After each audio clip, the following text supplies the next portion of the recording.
Magkano ba talaga ang sinasahod ng isang caregiver dito sa United Kingdom? Hello po mga kabayan, magandang araw po sa lahat. Ako nga pala si Joseph, nagtatrabaho bilang isang caregiver dito sa United Kingdom.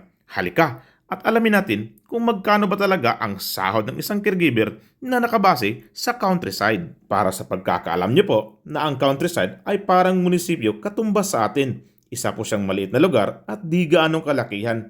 Pero malapit din kami sa mga malalaking syudad tulad ng Manchester, Leeds at Liverpool. Kaya magkaiba ang sahuran ng mga tulad naming caregiver. Dito po sa amin ay 10.75 pounds po yung kada oras ko. Depende po sa kontrata. Ako kasi 44 hours a week kontrata ko sa aming kumpanya. Kaya 44 hours a week times 4 is equal to 176 hours times 1075 is equal to 1,892 pounds. Di pa bawas ang national insurance tsaka income tax. Nakadepende po ang tax deduction mo kung magkano ba ang sinasahod mo sa isang taon. Yung iba 20% at yung iba naman 50%. Ito po yung deduction ko sa national insurance at ito naman sa income tax.